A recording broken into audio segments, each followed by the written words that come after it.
The legend meets the future. Silva hopes to put Bisping down for the count, and Big Ben says that time is ticking for Mirko Cro Cop. The UFC goes down under, and this is the Fight Network's preview of UFC 110.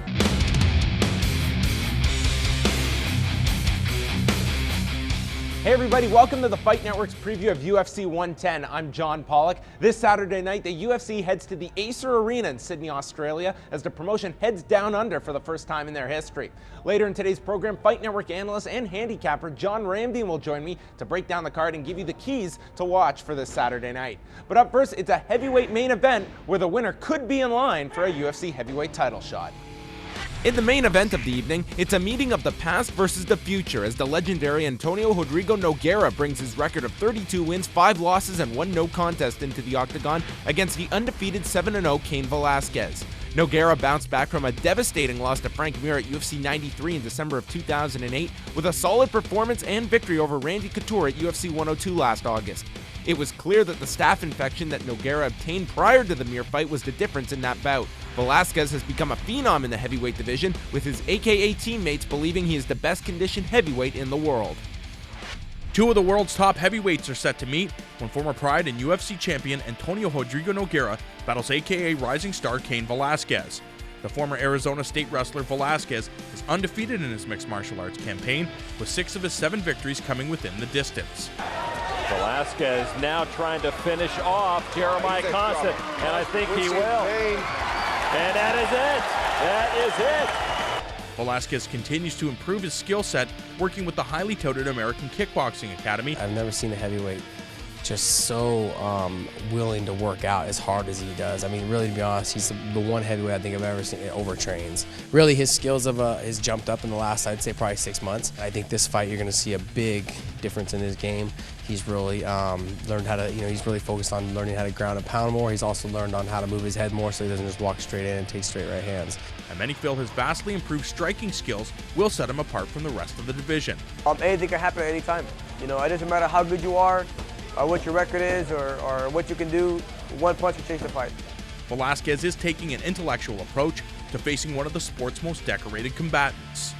I got to do a lot of things and not be, in danger, which is shooting with my head way out, giving him my neck. I got to be really in tight. All my shots and takedowns got to be real crisp. They can't be just half-ass shots. They got to be really crisp. I got to set them up right, set them up with my hands right, and just be in really good positions every time if I do go for a shot. Velasquez will have the wrestling edge in this heavyweight showdown, but the proud Mexican-American may want to avoid going to the ground with one of the most dangerous jiu-jitsu fighters in the sport. If he decides to test the Brazilian's grappling prowess, he will be prepared, as he's actively been working with top jiu-jitsu instructor Dave Camarillo, a black belt under Ralph Gracie, who marvels at the 2-time Division I All-American. Cain is the best fighter I've ever seen right now. He's incredible. I can't say enough. I don't have too much to say. Everyone's going to see one of the best fighters that MMA's ever seen. His training camp is perfect. I don't have anything to say. Velasquez will be taking on one of the most dominant and durable fighters in the history of the sport. With an impressive 32-5-1 record, the Brazilian submission specialist Minotauro has only dropped fights to the sport's elite, including former Pride 2 Division champion Dan Henderson, former UFC heavyweight champions Frank Mir and Josh Barnett, and one of the greatest fighters to compete in mixed martial arts, Fedor Emelianenko. Nogueira, known for sustaining punishment throughout his career, is coming off a sensational victory over former UFC king Randy Couture and a 2009 Fight of the Year candidate. It was a very good fight. He's tough. We fought a lot standing up. The fight was beautiful. It was the fight of the night, and people love it. Aware of Velasquez's wrestling abilities, Nogueira has secured the services of Division I All-American and Big 12 champion Muhammad King Mo Lawal. The former Oklahoma State wrestler and Strikeforce light heavyweight title contender is confident that Nogueira will be ready to go come fight time. I think he's going to be ready, and I just trained with him, and he's improved vastly, greatly in his wrestling. Whatever he needed, I did for him, so that's all I can say about that. With an impressive victory over Velasquez, the former Brazilian top team member Nogueira has an opportunity to reestablish himself as a dominant force in the UFC stacked heavyweight category. My goal is to fight Brock Lesnar for the heavyweight title. Nogueira's got one of those guards where he can submit you from anywhere. And Cain can take him down, but once he's there, he's going to have a hard time, I think. The 27-year-old Velasquez could add to his momentum by toppling the Brazilian legend and prove to the world that he's ready to beat the best in the sport. It's a mouth-watering matchup where the winner has to be considered a front-runner to challenge for the world heavyweight title sometime in the future. John Ramdine is here to break down UFC 110, and John, Valentine's Day just passed, and I know there's a man that holds a special place in your heart, and that is Antonio Rodrigo Nogueira takes on Cain Velasquez this Saturday. Let's chat about Nogueira, because coming off of that loss to Frank Mir, a lot of people had written off Nogueira, and then we saw him against Randy Couture, and just no comparison, really. Yeah, I've said it time and time again. The absolute best Frank Mir faced the absolute worst Nogueira that night. Nogueira didn't get a chance to train the way he wanted to, and we saw what happens when you have a top-notch Nogueira in his fight against Randy Couture in one of the best fights of 2009. Now, Cain Velasquez, a phenom coming in out of the AKA gym in San Jose, California. Everybody raving about this guy and his performance against Ben Rothwell. Easily the most dominant performance he's put forth in the UFC. This guy really is the future of that heavyweight division. I agree. He will be champion one day. The guy continues to improve in all aspects of the game. His hands, his jiu-jitsu game, coupling that with his wrestling game and his work ethic. He is an absolute monster. I had a chance to talk to former Strikeforce lightweight champion Josh Thompson. He is just blown away by how much this guy improves. They said he outworks everybody in the gym, and he runs through all the heavyweights that they bring in, guys like Paul Buentello, Kyle Kingsbury, and Mike Kyle. And when you're tearing through guys like that, you know the top of the heap is right there for you. So how does Nogueira combat Velasquez? He's obviously giving up size, age, and he's been through a lot of wars. Does he have another war left? I think he does, especially right now. We know he's training at Cutting Edge, where a lot of top athletes, guys like Paul Correa and Lindsay Davenport, have honed their conditioning. You know, he'll be in shape for this fight.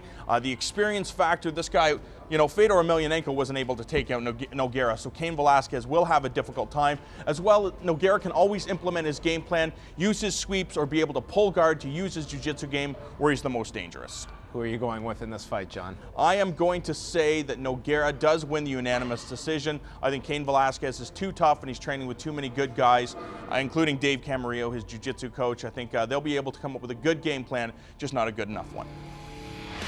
In middleweight action Saturday in Australia, it's a fight that many expect to be a stand-up affair, as the 32-10-1 Vanderlei Silva, who has lost 5 of his last 6 bouts, meets the 18-2 Ultimate Fighter Season 3 winner Michael the Count Bisping. Silva's style is not a mystery, and he isn't looking to put strategy ahead of entertainment with his fan-friendly, go-for-broke style that has made him a beloved figure in mixed martial arts. Bisping is still trying to erase the memory of his brutal KO loss to Dan Henderson last July at UFC 100. He rebounded with a TKO victory over Dennis Kang at UFC 105 in November, but showed holes, particularly in the opening round that Kang won. It's a fight that one would be wise to avoid blinking during. Sobre essa luta contra o Bisping, eu acho que o Vanderlei tem todas as condições de estar vencendo essa luta, porque o Bisping eu andei vendo as últimas lutas dele, acompanho a carreira dele, e eu acredito que ele não tem um punch assim tão agressivo quanto que o Vanderlei. Se o Vanderlei estiver bem focado, bem treinado, e impor o ritmo dele, e o carro-chefe dele, que é o Muay Thai, ele pode vencer essa luta com muita facilidade, com uma grande margem de distância técnica. In an exciting middleweight tilt, Vanderlei Silva returns to the cage for the first time since his facial surgery to battle brash Brit Michael Bisping. Silva last saw action in June of 2009, where he dropped a unanimous decision to former 185-pound kingpin Rich Franklin. Silva, known for his reckless brawling style, is considered by many to be one of the most entertaining fighters in the sport's history. In his last 4 bouts, Silva has been involved in 2 fights that ended in knockout of the night and 2 fights that were deemed fight of the night. The bout will be contested at 185 pounds, something that could be an issue for Silva, who spent the last decade fighting in the light heavyweight division, utilizing the extra mass to overpower his opponents. The Axe Murderer is on the longest losing skid of his career, dropping 5 of his last 6 bouts. Many pundits question whether the former Pride FC 205-pound champion can compete with today's new breed of athletes. O Vanderlei Mike Bisping, eu acho que vai dar Vanderlei Silva, com certeza. Eu acho que não só o fato de eu ser brasileiro, mas pelo estilo de luta dele, eu acho agressivo, eu acho que é isso que o povo gosta, todo mundo espera. Não só nós brasileiros, mas com o povo americano também, todo mundo que é fã dele, né? Então, com certeza, eu acho que o Vanderlei vai chegar lá, vai dar mais uma nocautezão, aqueles cruzados dele potente. Meu ponto de vista, né, como lutador e também fã dele, já acompanhei ele lutando, então acho que é isso que vai acontecer. Eu acho que vai ser um nocaute do Vanderlei, vai ser lutão, respeito o Michael Bisping, mas não tem pra onde correr. This is very, very important fight for me in my career because I want to back to the top. I want to fight for the top guys. And I know I'm going to give a great performance. I need this victory, and I'm going to win. I'm going to win because I'm going to train hard with my team. I'm going to give my best. For my all friends came and talk, my fans coming here, talk to me, my American fans. I thought, hey, I'm going to fight with Bisping. And the guys talk to me, hey, kick his ass. My fans want, can I kick him? I'm going to kick. For my fans, I'm going to kick him the Bisping ass. Staring the Brazilian down from the opposite side of the cage is Ultimate Fighter Season 3 winner Michael Bisping.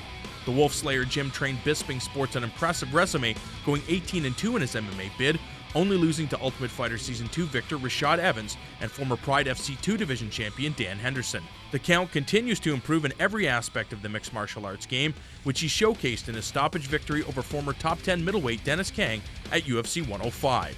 Bisping is often criticized for his rapid rise in the UFC, and some feel that his skill set is nothing more than smoke and mirrors. Bisping's, we've shown, isn't really as great as he thinks that he is, and I think that that's starting to prove. I think maybe his ego's been getting the best of him. I would have earned that title shot, you know. I think if I was to get given a title shot right away, you get all the haters on the internet saying I've only been given it because I'm from the UK and things like that, you know, and that's not what I want, you know. I want to beat the best guys in my division and earn that right. I'm still progressing as a fighter, you know, and maybe, you know, if I beat one or two more guys, then I'll be ready for that challenge. Silva is one of the most liked personalities in MMA today. Genuine, kind-hearted, and a funny individual until the cage door slams shut. That's when the Brazilian becomes one of the most fearsome competitors in the game, attempting to destroy everything in his path.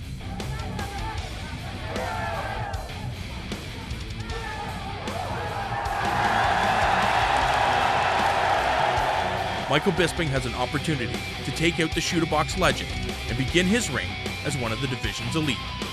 One thing is for certain, this middleweight firefight will entertain the Australian crowd, most likely end in another fight of the night. It's Vanderlei Silva taking on Michael Bisping this coming Saturday night. Let's first chat about Michael Bisping. Obviously, that devastating loss to Dan Henderson still on people's mind. He rebounded with a victory over Dennis Kang. What did you see in that performance? Because to me, that was a fight Kang was winning until it went into the second round. I think, you know what, everything's worked out very well for Michael Bisping. I think the best thing for him was getting knocked out by Dan Henderson because he knows what it's like to face a serious top-level mixed martial arts fighter that put the pressure on, and Vanderlei Silva is going to do exactly that. Michael Bisping knows that it takes 3 rounds to win a fight sometimes, and that's what we saw in his fight with Dennis Kang. Dennis Kang was highly touted, and Michael Bisping getting that win just helps boost his confidence, and when you're facing Vanderlei Silva, you need all the confidence in the world, and especially you look at who he's training with, Quentin Rampage Jackson training at the Wolf Slayer gym, a guy that beat Vanderlei Silva. So Michael Bisping, I think, will have a lot of confidence going into this fight. Now looking over at Vanderlei Silva, a guy that has been training with Damian Maia. Usually for a Vanderlei fight, there aren't a lot of question marks heading into what his style is going to be. Is that what you expect this Saturday night? Same thing. Vanderlei Silva wants to come out and put on a show, so he comes out moving forward, and he just drops down, starts throwing punches with reckless abandon, and I think that could be the difference in this fight. I think Michael Bisping is expecting Vanderlei Silva to move forward and throw those punches, so I think Bisping might intercept and go for a takedown right away to try to establish top game. And your prediction? I think that Vanderlei Silva is too much and too strong for Michael Bisping. I think Silva wins, but I think he wins by decision in this fight. In a lightweight bout, Joe Daddy Stevenson enters his 42nd professional bout on Saturday. The winner of the second season of The Ultimate Fighter will meet the 11-2 Australian George Sotiropoulos, who himself is an alumni of the Tough series appearing on Season 6. The Brazilian Jiu-Jitsu black belt Stevenson rebounded from his unanimous decision loss to Diego Sanchez with back-to-back wins in 2009, defeating Nathan Diaz and Spencer Fisher to prove his relevancy in the 155-pound weight division, thanks in large part to a move to Greg Jackson's camp in Albuquerque, New Mexico. Sotiropoulos has won his last 5 bouts and amassed a record of 4-0 within the UFC, with his last 2 victories being submission stoppages against George Roop and Jason Dent. An interesting lightweight bout here. Joe Stevenson, John, a lot of people had looked at that Diego Sanchez loss that he had in February of 2009 as a real crossroads for him. Since that time, he's rattled off 2 wins and moved to the Greg Jackson camp, which I don't think anyone is going to classify as a bad career move. Absolutely not. What's amazing is that Greg Jackson brings something new to the table because Joe Stevenson was already good in all areas, the grappling game, the stand-up game, and the wrestling game. And Greg Jackson just comes up with a new game plan. I talked to him before and he said, you know, Joe Stevenson was too predictable. We got to do things to mix things up to get his opponents guessing. And I think in this fight, though, there's going to be no guessing game. Sotiropoulos clearly wants to use his superior jiu-jitsu game to get this fight down to the ground, be creative on the ground and try to catch Stevenson with something. I don't think that's going to happen. I think Stevenson's going to use his wrestling skills to keep this fight standing and utilize his striking game. So your prediction, Joe Stevenson, and how? I think Joe Stevenson wins by second round TKO. In an interesting light heavyweight bout, Greg Jackson product Keith Jardine will meet Ultimate Fighter Season 8 winner Ryan Bader, who trains with Arizona Combat Sports. The Dean of Mean has lost 4 of his last 6 fights, including his last 2 with Quinton Jackson and Thiago Silva, so this is a very important fight for Jardine to remain relevant in the UFC light heavyweight division. Bader has a perfect 10-0 record in his young career and has defeated Carmelo Moreira and Eric Schaefer since winning his UFC contract in December of 2008. Bader's wrestling base is his bread and butter, and this fight will force Bader to evolve with the hard-hitting Jardine. It's Keith Jardine and Ryan Darth Bader, John, and in this bout, Keith Jardine is someone that always hot and cold in that light heavyweight mix, but working with one of the best camps in the world. Yeah, and that's the difference. Greg Jackson will definitely come up with a very good game plan. You know, Ryan Bader is an outstanding wrestler, but so is Rashad Evans and George St. Pierre, and I think that will be the difference in this fight. I think Keith Jardine has to sprawl and brawl, keep this fight standing, try to confuse Bader with that herky-jerky style to go for a big win, because Keith Jardine really can't afford to lose a fight in the light heavyweight division right now. Now, Bader, obviously one of the winners of the Ultimate Fighter Season 8, training in Arizona with the likes of Jamie Varner as well as CB Dollaway. He definitely has that wrestling foundation, but obviously needs to evolve those skills to hang at the UFC level at 205. One thing you can't count out is Bader's power. We've seen it before. He has that big overhand right, and I think that he can exploit it in this fight, although I don't think he's going to. I think what he has to focus on is getting the W, and the best way to do that is to try to get Keith Jardine down to the ground and expose Jardine's ground game. So how is John Ramdine calling this fight? I'm going to say Keith Jardine does win by unanimous decision. Saturday night, it's a crossroads bout for Mirko Cro Cop. The man has amassed a record of 25-7-2, but has failed to bring with him his aggressive style popularized from his days with the Pride organization in Japan. He meets Big Ben Rothwell, whose record of 30-7 would be bolstered by adding Cro Cop's name to the W column. Rothwell was blown out in his UFC debut last October, courtesy of Cain Velasquez. He is in a position to make a big statement in this fight and must look good to erase those UFC 104 memories.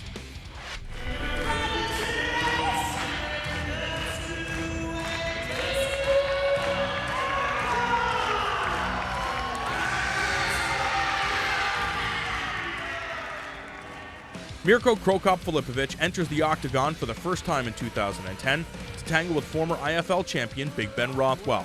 Cro Cop was widely considered one of the most feared strikers in all of mixed martial arts when he made his UFC debut more than 3 years ago. Very much left kick by Cro Cop.